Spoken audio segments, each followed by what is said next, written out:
ಕಾವೇರಿ ವಿಚಾರವಾಗಿ ಏನಾದ್ರು ಸಮಸ್ಯೆ ಆದರೆ ಅದರ ನೇರವಾದಂಥ ಎಫೆಕ್ಟ್ ಬೆಂಗಳೂರಿಗೂ ತಟ್ಟುತ್ತೆ. ಕೇವಲ ಮಂಡ್ಯ ಮೈಸೂರು ವಿಚಾರವಾಗಿ ಮಾತ್ರ ಅಲ್ಲ, ಈಗಲೂ ಹಾಗೆ ಅದರ ಎಫೆಕ್ಟ್ ತಟ್ಟೋದಿದೆ. ಯಾಕಂತಾದರೆ ಕುಡಿಯೋ ನೀರಿಗೂ ಏನಾದರೂ ಸಮಸ್ಯೆ ಆಗಿಬಿಟ್ರೆ ಬೆಂಗಳೂರು ಮಂದಿ ಕುಡಿಯೋ ನೀರಿಗೆ ಏನು ಮಾಡಬೇಕು? ಸೊ ಮಲ್ಲೇಶ್ವರಂನಲ್ಲಿ ಕರವೇ ಕಾರ್ಯಕರ್ತರು ಪ್ರತಿಭಟನೆ ನಡೆಸಿದ್ರು. ಕರವೇ ಶಿವರಾಮೇಗೌಡ ನೇತೃತ್ವದಲ್ಲಿ ಪ್ರತಿಭಟನೆ ಆಯಿತು. ಕುವೆಂಪು ಪ್ರತಿಮೆ ಮುಂದೆ ಪ್ರತಿಭಟನೆಗೆ ಮುಂದಾದರು. ಮತ್ತೊಂದು ಕಡೆ ಇಲ್ಲೂ ಕೂಡ ನಾವು ನೋಡ್ತಾ ಇದ್ದೀವಿ, ಹೀಗೆ ಬೇರೆ ಬೇರೆ ಕಡೆ ಭಾಳ ಪ್ರತಿಭಟನೆ ಎಲ್ಲ ಆಗ್ತಾ ಇದೆ. ಸಾರಾ ಗೋವಿಂದ್ ಅವರು ನೇತೃತ್ವದಲ್ಲೂ ಕೂಡ ಪ್ರತಿಭಟನೆ ಎಲ್ಲ ಆಗ್ತಾ ಇದೆ. ಕನ್ನಡ ಪರ ಸಂಘಟನೆಗಳು ಹೀಗೆ ಖಾಲಿ ಕೊಡವನ್ನು ತಲೆ ಮೇಲೆ ಹಿಡ್ಕೊಂಡು ಪ್ರತಿಭಟನೆಯನ್ನು ನಡೆಸ್ತಾ ಇದೆ. ನಾವು ಪ್ರತಿನಿಧಿ ಕಿರಣ್ ಸೂರ್ಯ ಹೆಚ್ಚಿನ ಡೀಟೇಲ್ಸನ್ನು ಕೊಡ್ತಾರೆ. ಕಿರಣ್ ಸೂರ್ಯ, ಇದಿನ್ನೂ ಆರಂಭ ಅಷ್ಟೇ. ಬಹುಶಃ ಈ ಬಾರಿ ಏನಾದ್ರು ಮುಂಗಾರು ಸರಿಯಾಗಿ ಆಗದೆ ಹೋದರೆ ಅಥವಾ ಆ ನಂತರದ ಮಳೆಗಾಲದ ಅವಧಿಯಲ್ಲೂ ಏನಾದ್ರು ಮಳೆ ಬೀಳದೆ ಹೋದರೆ ಬರ ಬಹಳ ಇದೆ.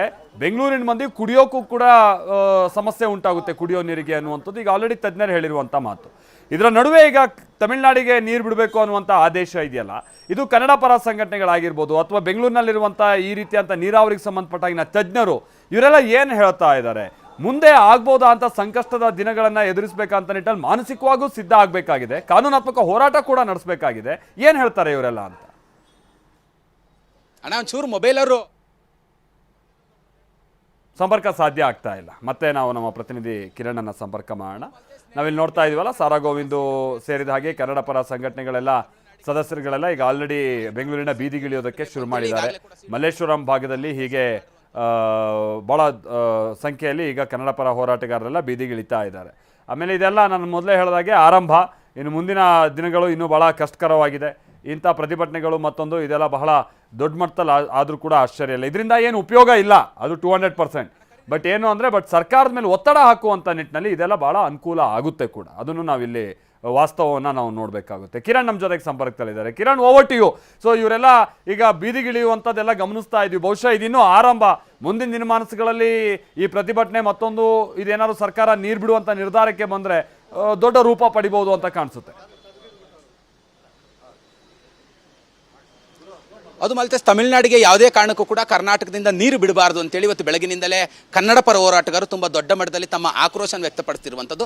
ಸದ್ಯ ನಾನೀಗ ಮಲ್ಲೇಶ್ವರಂದಲ್ಲಿ ಅಂದರೆ ಶಿವರಾಮೇಗೌಡರ ನೇತೃತ್ವದಲ್ಲಿ ಪ್ರತಿಭಟನೆ ಈಗಾಗಲೇ ಕೂಡ ಆರಂಭ ಆಗಿರುವಂಥದ್ದು. ಸದ್ಯ ಸಾರಾ ಗೋವಿಂದ್ ಅವರು ಕೂಡ ಈಗಾಗಲೇ ಪ್ರತಿಭಟನೆಯಲ್ಲಿ ಜಾಯ್ನ್ ಆಗಿದ್ದಾರೆ. ನಾನು ಕೂಡ ದೃಶ್ಯಗಳಲ್ಲಿ ತೋರಿಸ್ತಾ ಇದ್ದೀನಿ. ತುಂಬ ದೊಡ್ಡ ಮಟ್ಟದಲ್ಲಿ ಕನ್ನಡ ಪರ ಹೋರಾಟಗಾರರು ತಮ್ಮ ಆಕ್ರೋಶ ವ್ಯಕ್ತಪಡಿಸಿರುವಂಥದ್ದು. ಇವತ್ತು ಬೆಳಗಿನಿಂದಲೇ ಅರಬೆತ್ತಲೆ ಆಗಿ ತಲೆ ಮೇಲೆ ಖಾಲಿ ಬಿಂದಿಗೆಗಳನ್ನು ಹಿಡಿದುಕೊಂಡು ತಮ್ಮ ಪ್ರತಿಭಟನೆಯನ್ನು ವಿನೂತನವಾಗಿ ಮಾಡಲಿಕ್ಕೆ ಈಗಾಗಲೇ ಕೂಡ ಆರಂಭ ಮಾಡಿರುವಂಥದ್ದು ನಾನು ಕೂಡ ದೃಶ್ಯಗಳಲ್ಲಿ ತೋರಿಸ್ತಿದ್ದೀನಿ. ತುಂಬ ದೊಡ್ಡ ಮಟ್ಟದಲ್ಲಿ ಈಗಾಗಲೇ ಕೂಡ ಹೋರಾಟಗಾರರು ಕೂಡ ಜಮಾಯಿಸ್ತಾ ಇರುವಂಥದ್ದು. ಅಂದರೆ ಕುವೆಂಪು ಪ್ರತಿಮೆ ಬಳಿ ಪೊಲೀಸರು ಈಗಾಗಲೇ ಬ್ಯಾರಿಕೇಡನ್ನು ಹಾಕಿಕೊಂಡು 2 BMTC ಬಸ್ಸನ್ನು ನಿಯೋಜನೆ ಮಾಡಿರುವಂಥದ್ದು. ಸ್ಥಳಕ್ಕೆ ಹೋಗ್ತಿದ್ದಂತೆ ಎಲ್ಲರನ್ನೂ ಕೂಡ ವಶಕ್ಕೆ ಪಡೀಲಿಕ್ಕೆ ಪೊಲೀಸರು ಈಗಾಗಲೇ ಸಿದ್ಧತೆಯನ್ನು ಮಾಡ್ಕೊಂಡಿದ್ದಾರೆ.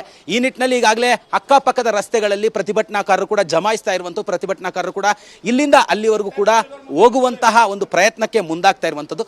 ಸದ್ಯ ಈ ಬಗೆಗೆ ನನ್ನ ಜೊತೆಯಲ್ಲಿ ಮಾತಾಡಲಿಕ್ಕೆ ಸಾರಾ ಗೋವಿಂದ್ ಅವರು ಕೂಡ ಇದ್ದಾರೆ. ನಾನು ಅವ್ರನ್ನೇ ಮಾತಾಡ್ತಾ ಹೋಗ್ತೀನಿ. ಸರ್, ಈಗಾಗಲೇ ತಾವು ಕೂಡ ಪ್ರತಿಭಟನೆ ಮಾಡಲಿಕ್ಕೆ ಮುಂದಾಗಿದ್ದೀರಾ?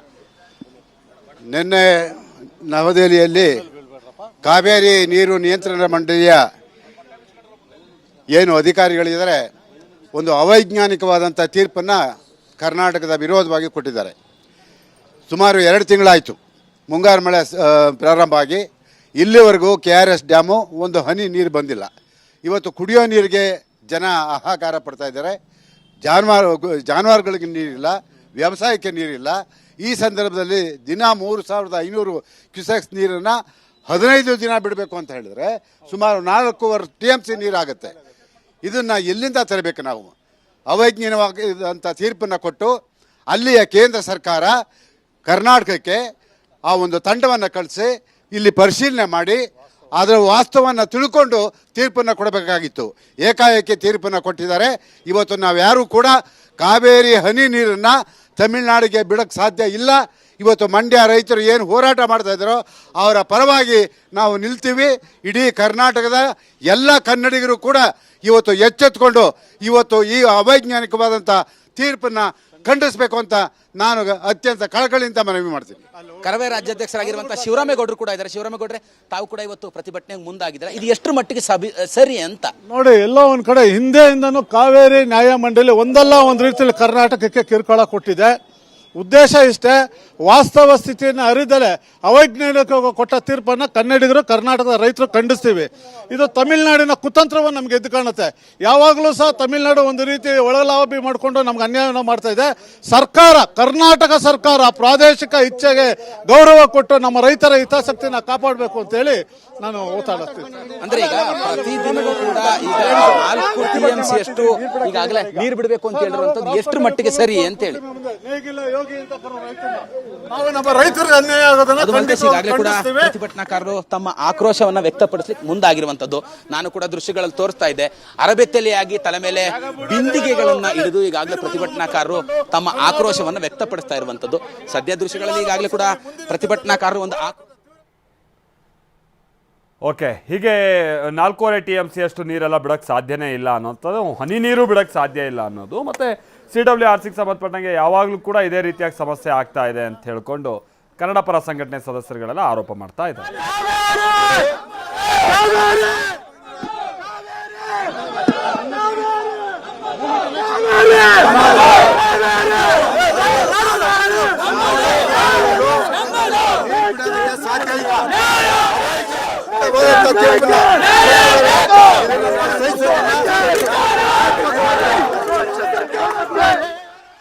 ನೀವು ಮುಂದೆ ಬನ್ನಿ.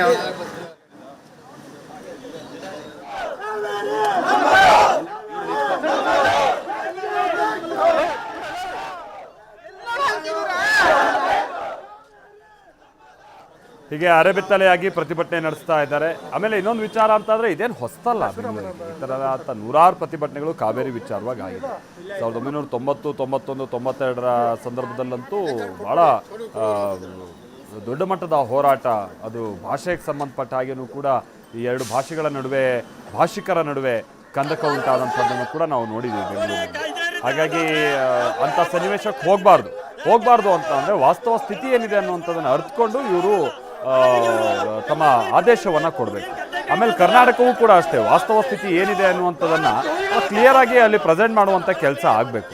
ಅದರಲ್ಲಿ ಯಾಕೋ ನಾವು ಪದೇ ಪದೇ ಎಡುತ್ತಾ ಇದ್ದೀವಿ ಅಂತ ಹೇಳ್ಕೊಂಡು ವಿಶ್ಲೇಷಣೆ ಮಾಡುವಂಥ ಕಾರ್ಯ ಆಗ್ತಾ ಇದೆ ಇಂಥ ನಿರ್ಧಾರ ಬಂದಂಥ ಸಂದರ್ಭದಲ್ಲೆಲ್ಲ.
ಯಾವಾಗಲೂ ಆಗುತ್ತೆ.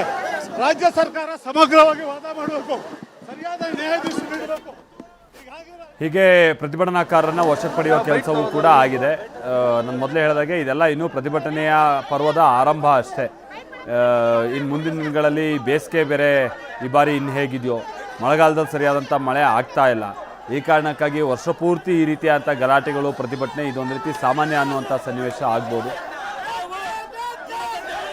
ಅದರಿಂದ ಹಾಗಾಗಿ ನಾವು ಪ್ರತಿಭಟನೆ ಮಾಡ್ತೀವಿ. ಇವತ್ತು ನಮ್ಗೆ ನೀರಿಲ್ಲ, ಏನಿದು ಇದು ಒಂದು ಖಾಲಿ ಸರ್. ಇವತ್ತು ತಮಿಳುನಾಡು ಯಾವುದೇ ಕಾರಣಕ್ಕೂ ನೀರು ಬಿಡಲ್ಲ. ರಾಜ್ಯ ಸರ್ಕಾರ ಯಾವುದೇ ಕಾರಣಕ್ಕೂ ನೀರು ಬಿಡಬಾರ್ದು. ನಮ್ಮ ರೈತರ ಹಿತವನ್ನ ಕಾಪಾಡಬೇಕು. ಒಂದು ವೇಳೆ ನೀರು ಬಿಟ್ರೆ ರಾಜ್ಯಾದ್ಯಂತ ಹೋರಾಟ ಮಾಡ್ತೀವಿ. ಇವರು ಅರೆಸ್ಟ್ ಅಲ್ಲ, ಜೈಲಿಗೆ ಹಾಕಿದ್ರು.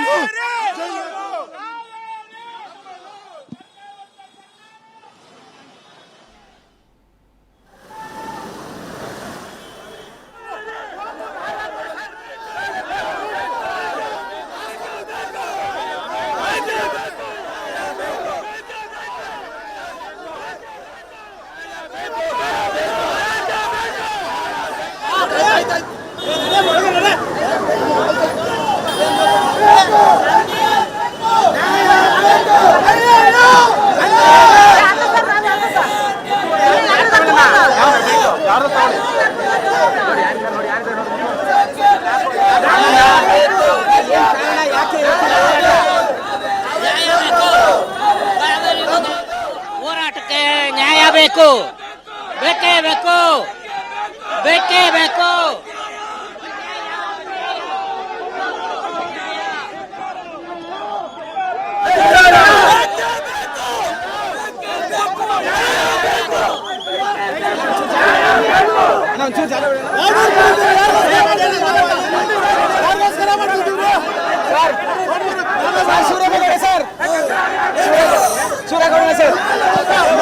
ಈ ರೀತಿ ಹೋರಾಟ ಹತ್ತಿಕ್ಕದ ಕರ್ನಾಟಕ ಯಾವುದೇ ನ್ಯಾಯ ಸಿಗಲ್ಲ.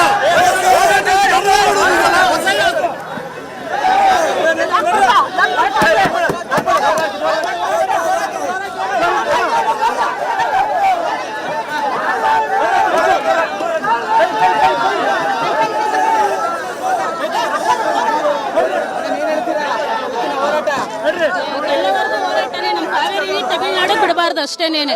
ನಮ್ಗೆ ಇಲ್ಲ ನೀರು, ತಮಿಳ್ನಾಡು